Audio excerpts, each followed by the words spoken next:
desk, but they're essential, like a lamp and a sewing machine, and the corner of my MacBook there, so I'll stick that out of the way. And you can just see up there that there's my little quilt on my sofa bed, because my room is not huge. So yeah, unfortunately you get to see all the mess. So this is one of our houses. What I'm going to do is I'm going to grab the quilt for a minute, or the hanging, oh whoops, and just show you the top. I'll show you the back. So this is the all of the back. And this is my hanging sleeve. Now, I've made it this size in case you want to put a hanging sleeve on as well, and you've got a wider pole than I have. So this will take a pole probably a good inch diameter. So that's the hanging sleeve on the back. And if you wanted something like this, all I did was to go on to, there's a bit of a cobweb or something on that because it's been in the garden. All I did was to go on to Amazon, I think it was I got it from it, or I could have Googled. And I've bought an extendable metal cafe rod. You know what you put a net curtain on that takes, that they used to hang in cafes, and they're called a cafe rod. And in each side of this, I don't know whether you can see there, but there's a little hole inside, which I thought was absolutely fantastic, because this bit of cord is a 3mm cord, I think. Is just perfect to go in there, and so that's how it hangs up. Of course, if you don't want it to be hanging and you want it on your table on your bed, you don't have to put the hanging sleeve on, but I will show you how to do that in the workshop. So this is one of our houses, and this is how we make it up. So that's our house there, and you can see that's totally plain. So what I'm going to do tonight, oh, thank you, Jackie. That's lovely. That's great. So you've got my you've got all my links there now, so you can pick and choose what you want to do. Thank you, everyone. So what I'm going to do tonight to turn this into something similar to this. It won't be exactly the same, because I'm not going to do so much that I bore you to tears. But what I am going to do is I'm going to put my border on. I'm just going to put one border on. As you can see, this has got two borders. And then if you notice from the back, we have done this self-binding. So there's not huge amounts of quilt in the body of it, quilting, but there is quilting on the edges, and that's enough. So this border, this outside edge rather, is the self-binding. So it comes from the fabric at the back. You can see if I turn over there, it's turned over to the front. So tonight I'm going to put my borders, my one border on. I'm only going to put one on because that will bore you to death if I put two on. So we're going to stitch the border on, and then under here I have got my little bits of applique pieces that I've put on my fabrics, and I've got some H630, or I've put in the pattern H640 because it might make it a little bit more stable, secure, steady, I don't know, a little bit thicker, a little bit loftier. But unfortunately I ran out of H640. What I thought was a roll of H640 turned out to be another roll of H630, so I've got more than enough of that. And then I've got my backing fabric. So we're going to try and do as much as we can tonight. We might finish, we might not, but I'm just going to turn this into a little mat that I can put on the table or what have you. Just a little something to play with.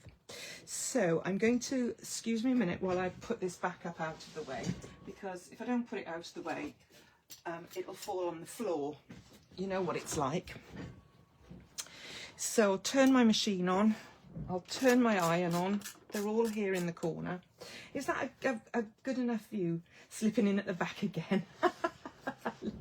Oh, bless you. That's no problem, Viv. But please do watch the beginning. This is a new pattern, and everything is explained at the beginning. So if you've got 5 or 10 minutes a bit later, then go back to the beginning and watch that so you know what's going on. So what I'm going to do with the borders then is I'm going to put the top and bottom on first. And what I've actually done, and it says on the pattern, is I've done these exactly the same size as this. So what I like to do is I'm going to put that right side down. So I'm going to turn it that way and fold it in half and make a little finger crease. I'm going to do the same with the other one because that's going to go on the bottom. And then I'll fold the square in half, or the block I should say. Make a little finger crease along there, and then this will fit nicely. The two creases will fit nicely, and you can see that is that's perfectly aligned on that edge. The one thing about FPP, that there are loads of things about FPP that are fantastic. I love doing it. But the one thing that is the best thing in the world is that it gives you great accuracy. So I haven't done any, and that's hand on heart, you can't see me, but my hands have moved.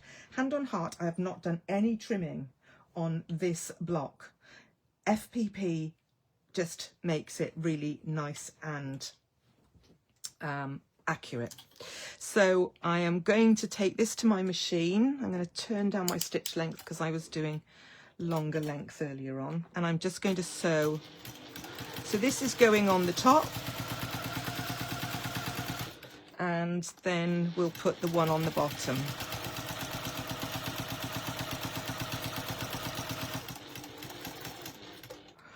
So I hope everybody's okay. I hope you like the pattern.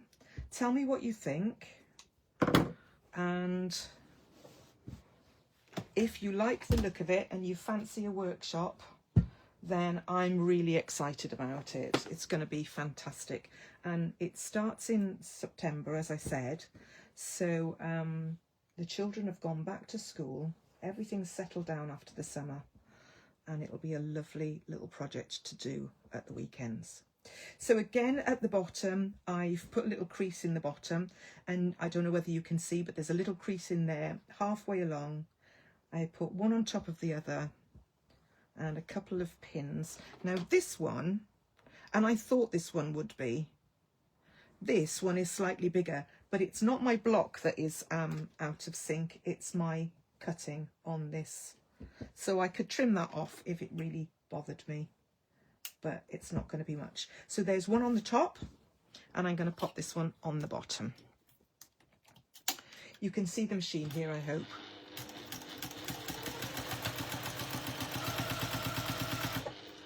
Yeah, I think you can see the machine. It's not too bad an angle, is it?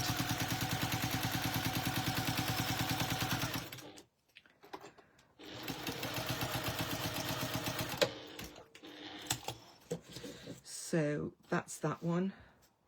And when you're doing borders like this, do press them. I mean, if you want to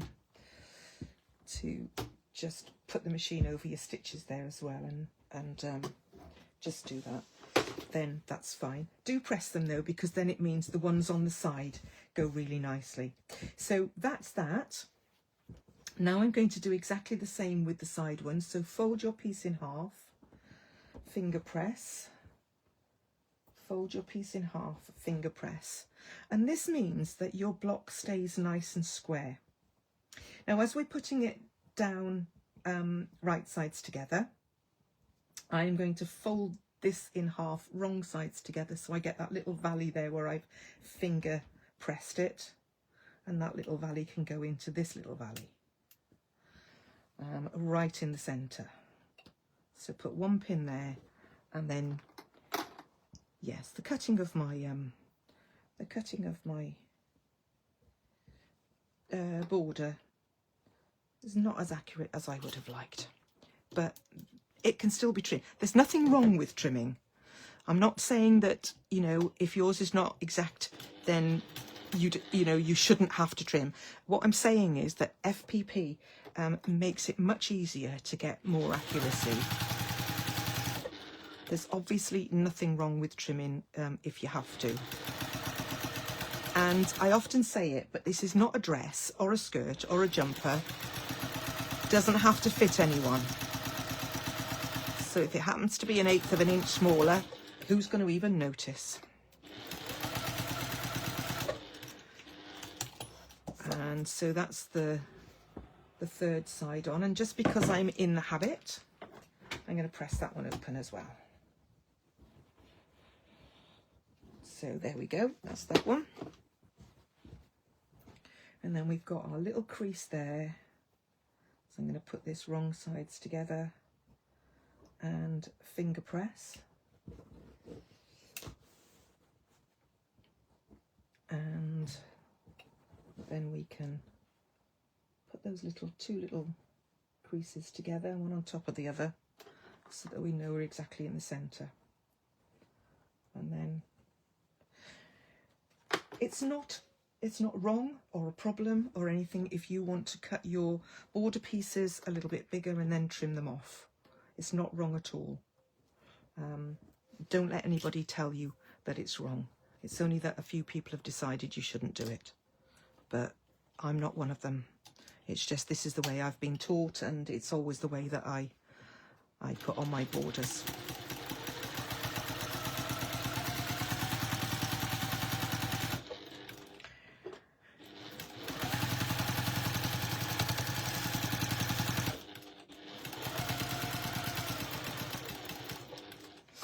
Okay, so there's the border completed.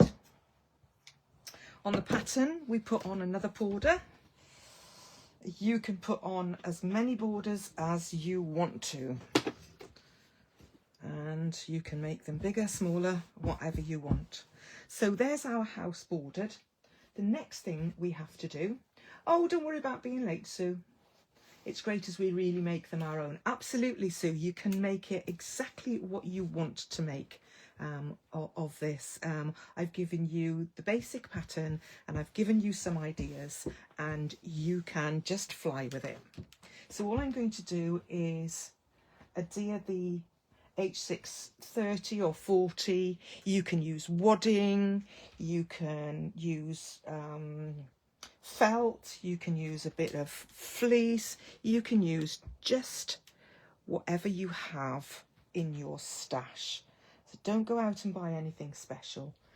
You can use what you like. And if you've got H630 like me, but you wanted it a little bit thicker or a little bit more stiffer, then you could either add a second piece of H630, or you could add some interfacing as well if you wanted to. So put your interfacing on first and then iron on your H630. You know, there's no wrong answer to the question, how do I do it, or what do I do? You know, because we're all stitchers. We all got our favourites, and also we've all got a stash. So the thing is, what you could do with this house as well, I mean, you can see that I've made a little sort of pattern of it, if you like, in as much as on this one you can't see it so much, but on the original one I've got a darker chimney than I have a roof. I've got a darker roof than I have a door, and I've got a darker door than I have walls. Okay, just happens to be that my chimney's the same colour as my roof on this one, but you don't have to do that. You can do everything all different colours if you want to. You can even have different colour walls if you want to. You can have one colour at the top and one colour down the sides. You can have just what you like. This is basically a child's drawing of a house, isn't it? And so you can make it, as Sue says, exactly what you want. Thank you, Chris, thank you. So I'm just going to put the iron over the edges now, because I didn't go up to the edges because I needed to just cut that. But as you can see, we're cutting our wadding, if you like, or our fusible fleece, or whatever we use, to the exact size. Okay, now then, what I'm going to do now is I am going to change my thread for a minute. Then I'm going to change my foot to a darning foot or a free motion foot, whatever you want to call it. So bear with me while I just try quickly to thread up my machine, and I'm going to change my bobbin as well, because I don't, if anything comes through when I'm doing any free motion work, I like to have, you don't have to, but I like to have the same colour or similar colour on the bobbin, so that if any of it bleeds through, then it doesn't look bad. So on this one, it's not an exact colour, but it's a blue, and so it's less likely to show than a white. So I'm going to use that one. Let's see if I can thread the needle, because you know what it's like. You can thread a needle every time except the time that somebody's watching and that you need to do it now rather than in 10 minutes. Right, there it goes. That wasn't so bad. There we are. And now I am going to just take off my walking foot. I am going to use it again in a little while, so I'm not going to put it too far away. And while I'm putting that over there, I'm going to put my feed dogs down, and we're going to pop on the darning foot. Oops. The only thing with the Juki is that you have to undo the screw when you're changing the foot, and when you change from the from the walking foot, you have to take that screw off totally. So it's a bit of a pain, but the machine is my favourite. Okay, so there we are, all sorted with that. What I've done is to trace my applique pieces onto heat and bond or Bonder Web or steamer seam or whatever you happen to have. You could even put the relevant door number on it, or the name of the house. That would be nice, wouldn't it? Can make a Christmas and a snow stick. Absolutely. Well, the world is your oyster. And absolutely, Lizzy says, if you're gifting it, you can make it really personal to the person you're gifting it to. So I traced on my my applique pieces.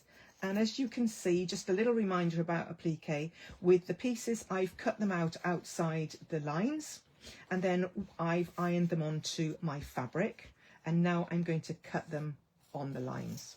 So you will notice how simple these applique pieces are. There's an applique piece for every little bit that you want on every little house. And you will notice, if you look at the pattern, or even just the photograph, that every house is slightly different. So there's 1, 2. So don't be afraid of the applique pieces. There's only one little set that goes together. There's 2 pieces to that, and one needs to go on top of the other, and that's just the bay window. Now, to save me time, I've done all these in the one colour, but you'll notice if you look at the photograph of the wall hanging as it is now, that there are some pieces that I've done in different colours. I'm not doing any of the plants because it would take too long to do too much. And I would like, I don't know if it's going to happen. We've got 25 minutes, so I really do need 10 minutes at the end to be able to just give you a flavour of the self-binding, and then we can go into it in much more detail on the workshop. I'm so looking forward to that, because it'll be nice and relaxed. There's plenty of time to get it done, and you can have time in between. So I think the first week we'll be doing the FPP and getting the houses ready, and then the second week, I'm just going to take this off now, the backing on these, so we can give it a little bit of a, I can either do it with my finger Yeah, there we go, it's coming off quite easy. That's the thing about heat and bond, it does really come off easy. So the second week then, I think we'll be doing the applique and the free motion. And then the third week, and that will obviously be in detail, and the third week we'll be doing the self-binding, and I'll show you how to make the hanging sleeve. So even if you decide not to make this as a hanging quilt or a wall hanging, then you'll at least have that skill in your armoury. Oh yeah, absolutely, Elaine. That's the thing. It's nice to see them come together, and they will all look how you want them to look. So we can decide where we're putting our windows. So let's see if I can put the windows somewhere different. Or shall we keep them the same? Shall I just put, so this is the number one piece for the bay window, and under normal circumstances you would make the top of the bay window a different colour, and I just used the same colour as my roof. Okay, so I think I'm going to put that there, and then we've got two windows, so I'm going to put one there. Then I think I'm going to put the round one above the bay window. So that's the bathroom. If anybody wondered why we needed a porthole in a house rather than being a ship, then I had a friend when I was first married many, many years ago. I've still got that same friend, but she doesn't live in the same house now. She had a downstairs loo that had a round window. I'm saying here because this was the orientation of her loo. She had a round window, and I thought it was so posh. I really loved it, and I always wanted a house with a round window, and so now I've got one. I haven't got a house. This house here where I live doesn't have a round window, but these houses, all four of them now do. So I'm going to put that one. Now, you'll notice that when a child draws it, they draw a house like that, don't they? 4 windows. But if you look at your houses, the windows often go up to the roof. So I'm going to put that up to the roof. I'm going to put that one there. I'm going to put that one there. Instead of having the panel up there, the glass panel, I'm going to put it in the middle of the door.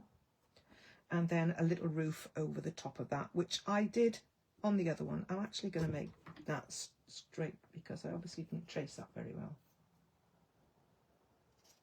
And that's the thing about these, is you can make them whatever shape you want them to. It's only just a guideline. So I'm going to put that as my little window in my door. So now I've got those in the place where I want them to be. I can iron them down. Just make sure that if you're doing applique pieces, they cover the pieces that they should.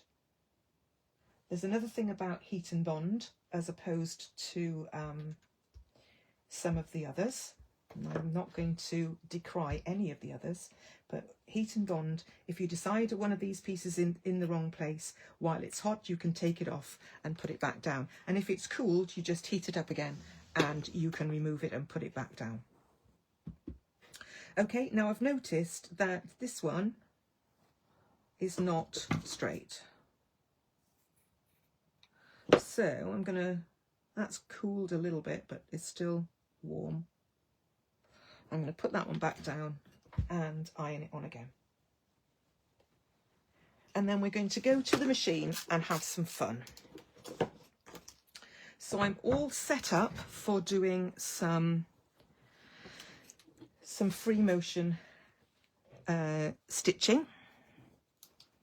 So I think we'll start with, let's start at the top. Let's start with what I think is the most difficult one to do, is the, there we go, I've got everything down, is the circle. So don't be afraid. There's absolutely nothing to be afraid of. Don't go too fast, take it nice and slowly. And I'm just going to keep this simple and go round a circle 3 times. All done. So it's as simple as that and as quick. So don't spend loads of times. You can see on the back that I've done it in that blue thread, but that's not going to show because we'll put the backing on that. And this is more in a turquoisey type thread. Now you see I've not gone inchly close to the edge. It doesn't matter. You go where you like, and it's just by luck sometimes that I get to the edge and sometimes I don't. So I don't worry about it. Now we're going to do the window. What shapes shall we do? Details should be in the download. The group is ready, set up. Yes, absolutely. I've ordered the workshop. Yeah. And so the pattern will go in a bit nearer the time, but it won't be too late. I shall make sure that it's in the next sort of few weeks. I don't want to put it in too soon because I don't really want people making it up. The whole idea of the workshop is that we all try and stitch along together, but you obviously will need to know what you need to get in. So so that's fabulous. So thank you very much, Anne. Fabulous. So what shape shall we do the windows? What I didn't do on the other one, I don't think, is I didn't do just ordinary windows. So that's what I'm going to do on this one, because I like to do something different. And this is going to be a different one. So with that one, I went round and round with straight edges. I sometimes go across, but I'm not very good going that way. I'm all right going up and down, but I do wavy lines going that way. So I just turn them round. And then if I find I'm too far away from the edge, all I have to do is 1 stitch or 2 stitches towards the edge, and then I can carry on down. And then I'm going to go up the other side, up to the top and along. So let's try and do it. Now I've got a line to follow, it might be a little bit easier. And then you can go backwards. So nobody is going to criticise whatever you do. And if they do, refer them to Lizzy or me and we'll tell them what to do. We'll get them on the right track. Because there is no wrong and there is no right. And one of the reasons why we do 3 rows, and I'm going to go back half a row. One of the reasons why we do 3 rows is 1, to make it stand out, and 2, so that it looks like we've done it on purpose when we've done it wiggly. So what I'm going to do now is I'm going to come down to the stitching, back up to the stitching, and back down to the stitching. And then I'm going to come up to the middle. I'm going to turn my work, and I'm not quite in the middle, so I'm going to reset, but just doing a few stitches. And then I'm going to go up, down, up, down, and back to the centre, and just do a couple of stitches on the spot. So there's my one window. So what do you think so far? Think it's okay? Looks all right, doesn't it? I think it's okay. What do you think? So I'm going to do exactly the same on this window. So I'm a creature of habit, so I start in that top corner again, a little bit further out. And so if you want to wear gloves to do this, you'll probably find it easier. I have lovely brand new gloves, and do you think I can find them? Well, of course I can't.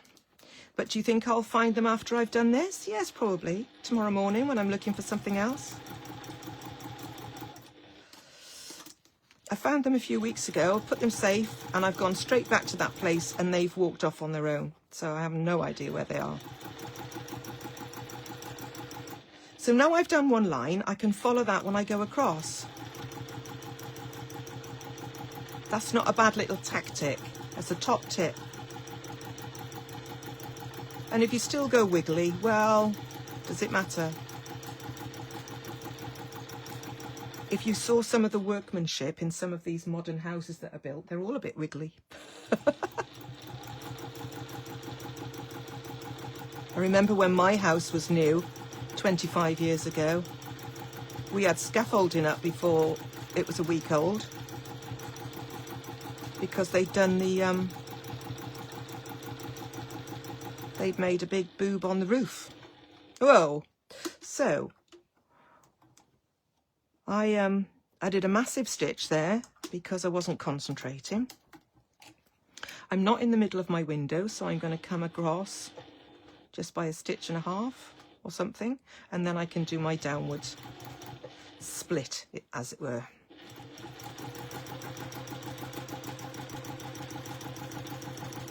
So down, back up, down, back up to the centre, or roughly the centre, and then as you turn it round you can see whether you're in the centre, and I'm too far over to the right, so I'm going to do a stitch to the left or so, and then looks like a Battenberg windows,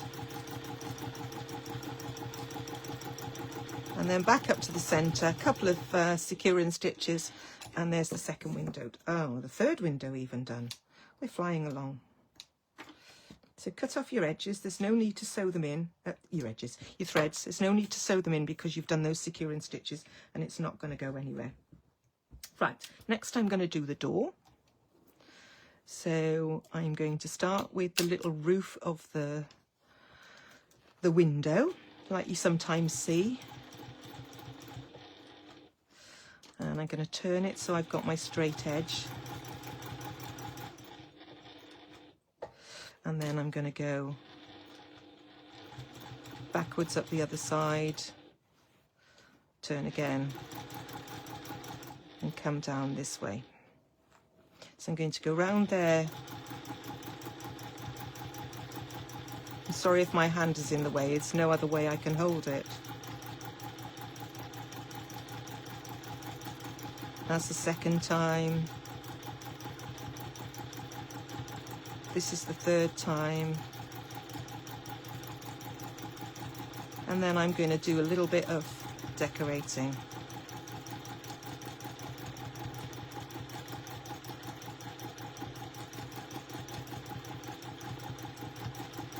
And I'll show it you in a minute.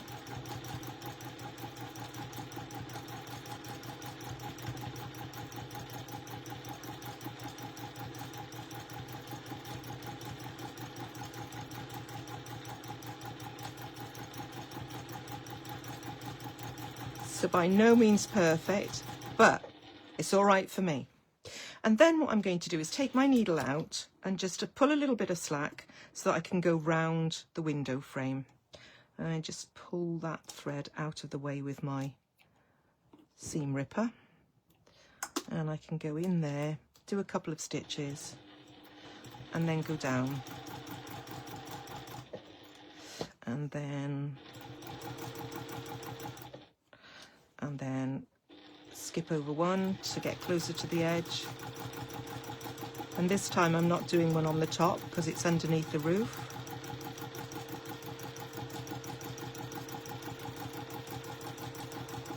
And then round for the third time.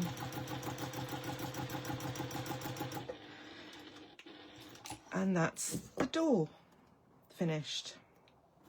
So that looks rather sweet with the same colour roof with little decorations on it. So that's all right, isn't it? And now I'm going to do the other window and then we're going to stop because it's 10 to and I want to be able to put the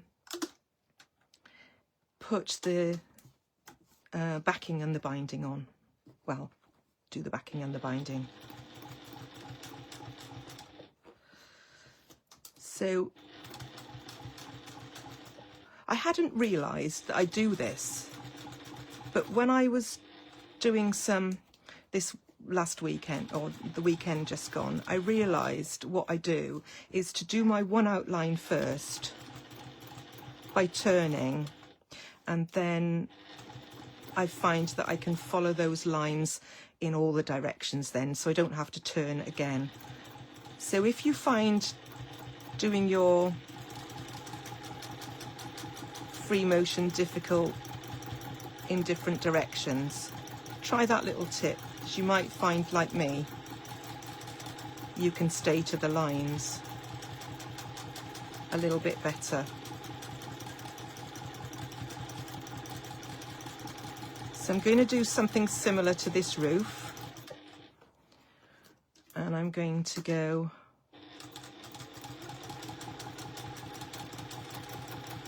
you'll find this roof is shaped different to the other one.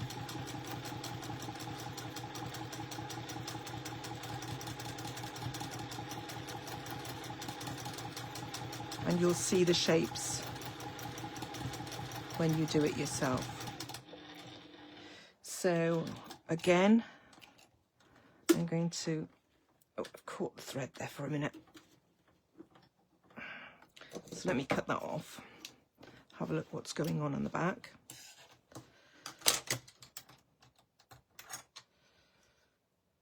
My blue has run out, and I very naughtily had pink on the other side.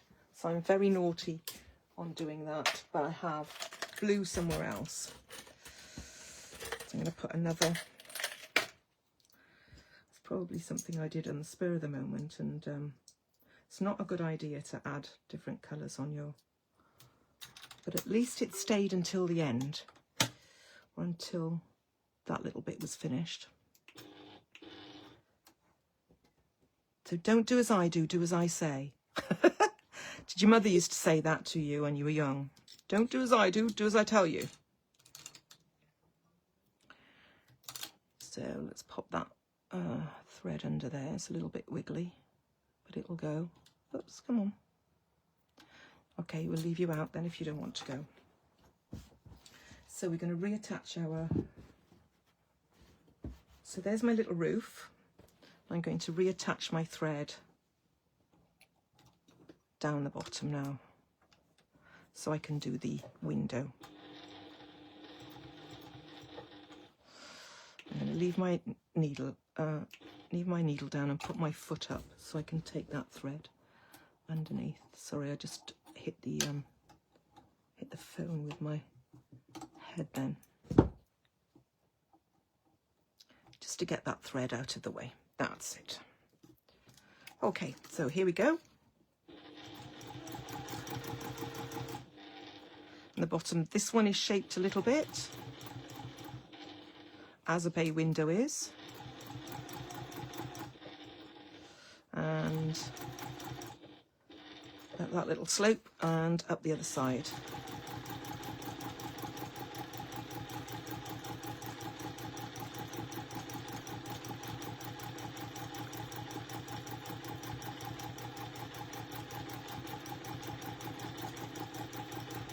Oh, concentration is palpable.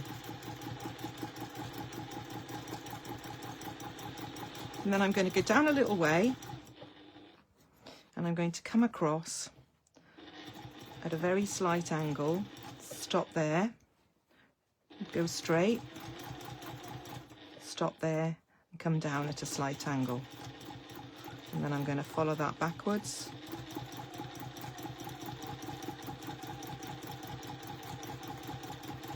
And come across again. And then I'm going to lift my threads. And I'm going to come from this spot down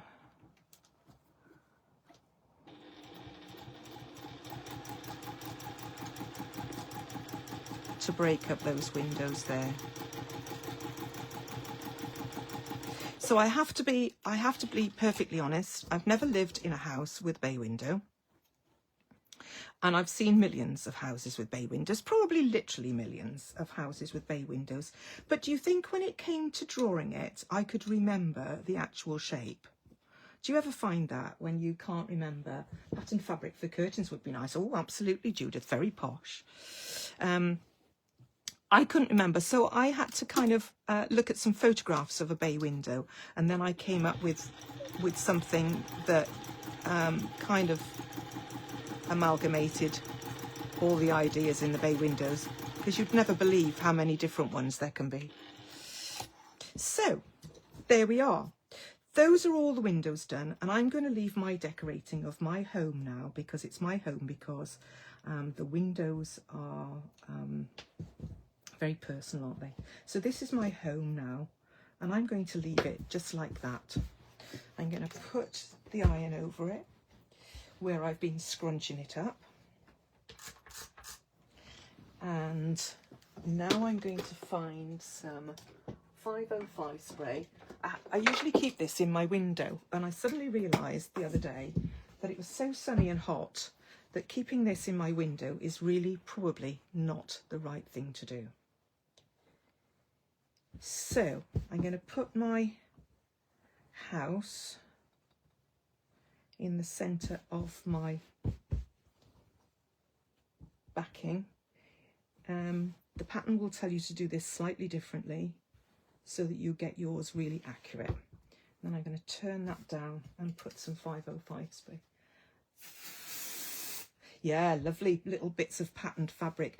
Well, that's the beauty of having something simple to work with, because this pattern is very doable indeed. And it's the beauty of having something easy to do, isn't it?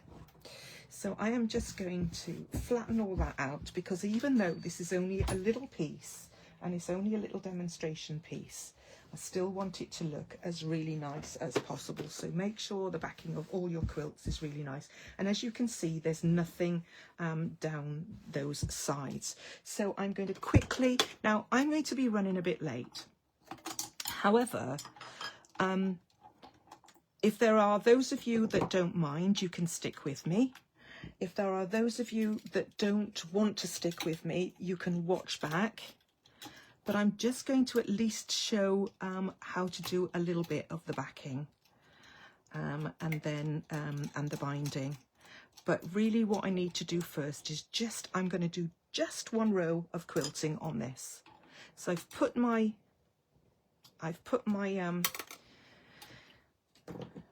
what's this? It's a walking foot. I've put my walking foot back on, and I'm just going to do, even in turquoise thread, I'm just going to do round the outside, or should I say the inside edge of that border. So I'm going to start off in the corner, put my feed dogs up, turn up the length of my stitch, and just go for it. I love my walking foot because my walking foot does a really good 1/4 inch. So for piecing it's great, and for doing some shadow quilting like this, it's as good as for piecing. I just want to do a little stitch there. So I turned my stitch length down and just did one little extra stitch so I was in the right place to come up the other side.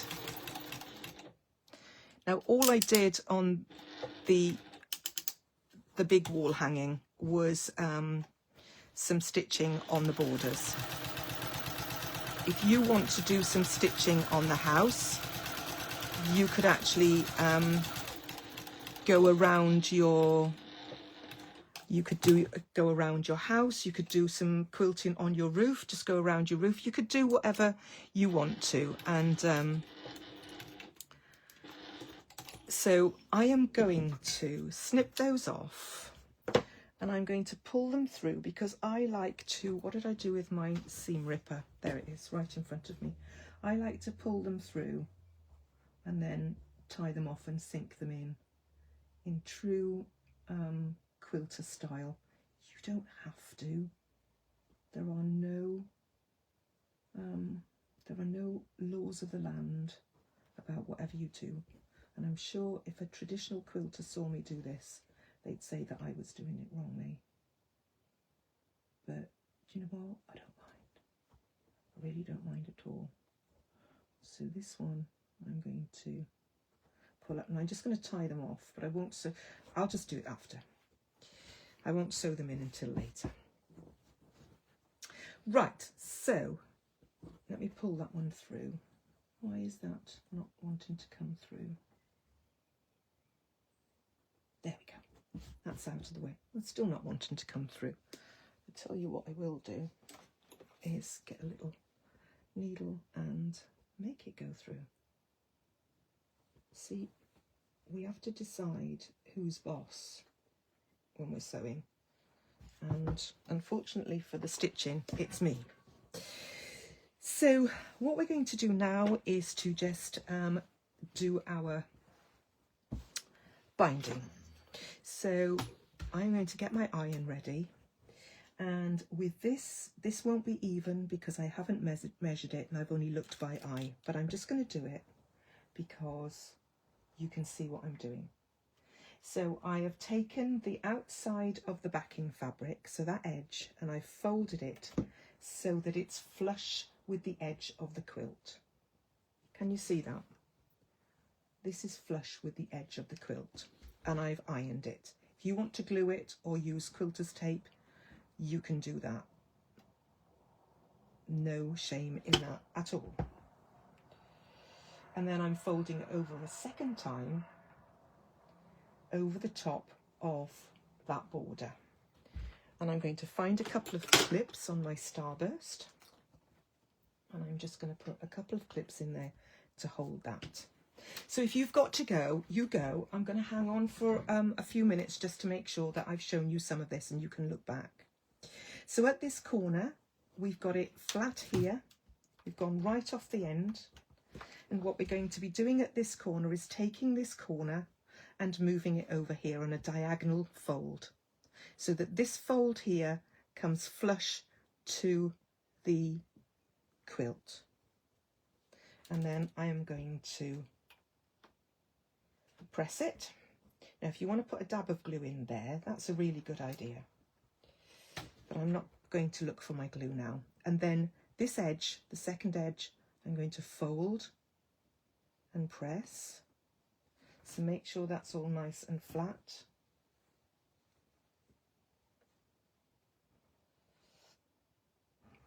And then I'm going to fold in, and as I fold in, you can see that we've got a mitered corner. Now,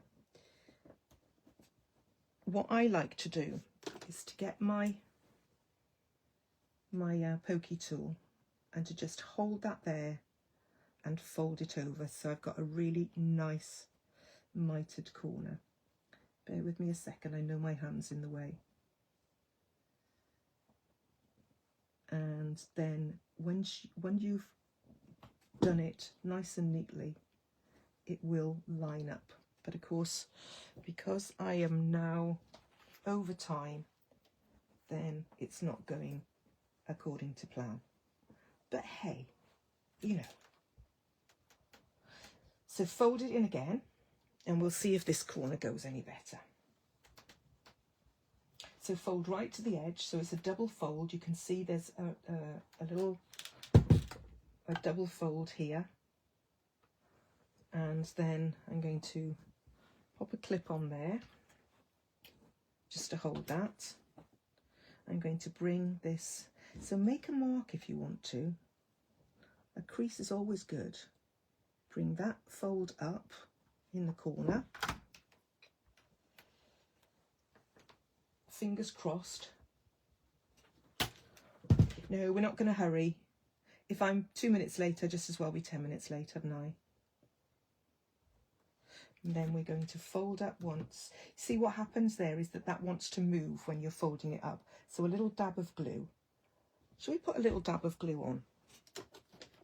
Let's see. Yes, I can see my glue underneath my lamp.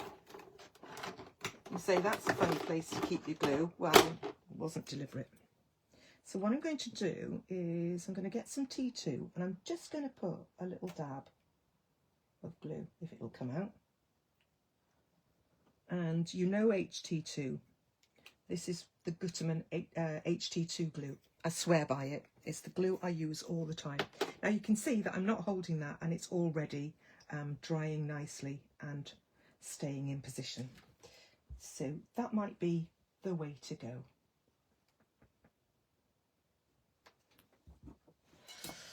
And fold that one and iron it. And let's try and do this corner again. So take this bit, I'm trying to do it without, see how easy it goes that time, because your corner that you did diagonally, and it's perfect. So that one I'll probably do again, but I'm going to show you the bit of stitching first. So over with this one, give it a good press, pop in a clip, and then this one. So two things we can do to make this more accurate. We can hold that there so we can fold it over neatly. And while I've got that there, I can put a little dab of glue. It's the tiniest little dab of this you need. Doesn't want to come out now. There it is. Tiniest little dab of it. The trouble is it wants to come out when it wants to come out, and then it just stays coming out. Give it a little press with your finger, and then we're going to fold upwards. So we're now on the last edge, because I want to show you what to do with that last corner. So when you come to the first little side that you did, this last corner, this fourth corner, undo it, fold that up. So let me bring it over a little bit so it's right in your eye line. Fold, unfold that little bit, and press. Whoops, nowhere to put my iron now. Fold your mitered corner over there, and another perfect one. So that's the way to go, folks. Bit of glue. Never hurt anybody, did it? And you don't even have to tell anybody you use glue. You only tell people that you know will respond in the correct manner. And whew, that's hot. And do yours too. So this corner here then, so we're taking that over there, we're undoing this a little bit, only a couple of inches. Give that a press. Fold it over as before. And a little press. Then a little dab of glue.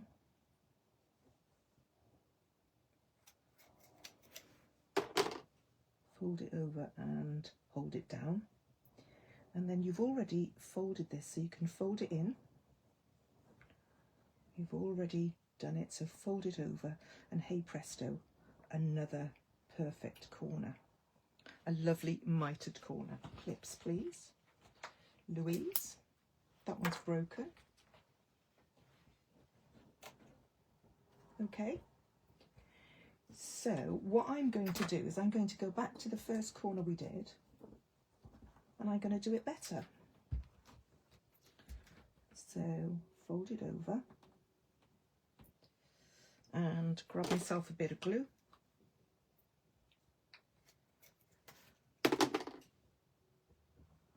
Press it down, fold it over,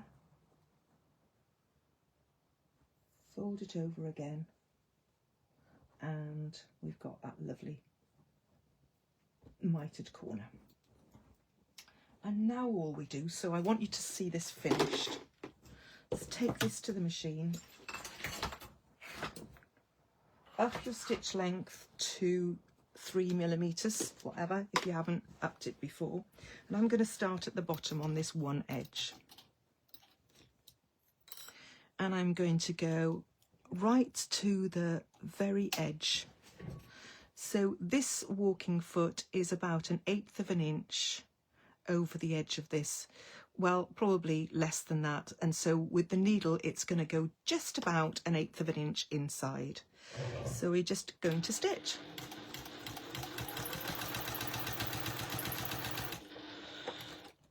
Take your clips out as you go along. Move that because it's getting in my way. And then as you come up to the corner, use your stiletto to hold that lovely corner that you spent your time on. And you probably spend a little bit more time on than me, but you can see we've done the perfect corner without having to spend loads of time. And in the workshop, we'll go through this really slowly so that you can sew along with me. And then if you've got any difficulties, we can sort them out at the time. So go a little bit further, just into, so I've stitched actually into that mitre there, and then turned and come down the other edge.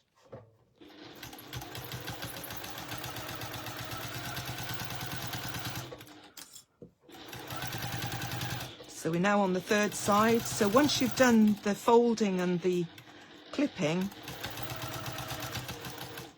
the rest is easy. No hand stitching. It is the perfect way to bind a quilt. And you can do this with a tiny little square like this, or even a quarter of the size of this tiny little square, or you can do one with you can do it on a king size quilt. So I'm just going to do one more stitch, and then I'm going to cut off my threads, bring them through the other side. And I think I'll use the needle again to do it. Where's my, there it is. And then I can sew them off afterwards once you've seen what it looks like. So I'll show you what it looks like in just a second. Let me get rid of these threads. This is not so ugly as threads. There we go. And so there we have our beautifully bordered and mitre bordering, or bound at that. And that is that. So what do you think? What do you think of that? Not bad, eh? Just delightful. Thank you for your time. You're very welcome, Hazel. Thank you, Peter. Thank you, Carita and Pat. Oh, it's just lovely to do. And you know, you don't have to do anything else if you don't want to. That's the perfect house. And that would look just beautiful as a little wall hanging on its own. You can put a little sleeve on the back there. We've got some threads, but never mind those. Those are going to get sewn in. You could put a little sleeve on the back there and have that as just a wall hanging. So, so there we go. Let's see if I can do this the other way around. I've got to do that first, and then I've got to do that. There we go. It didn't want to, oh, wrong hand. It didn't want to do it because my fingers are too podgy. Hey, we got there. I'm sorry that was 12 minutes late, but you know, I think it was worth it to just see that finished. And let me just show you there. It looks good, doesn't it? I like that little bit of purple in the centre there on the borders. It's not bad at all. I rather like it. So I hope you enjoyed that. I hope you you feel that you want to try and make one.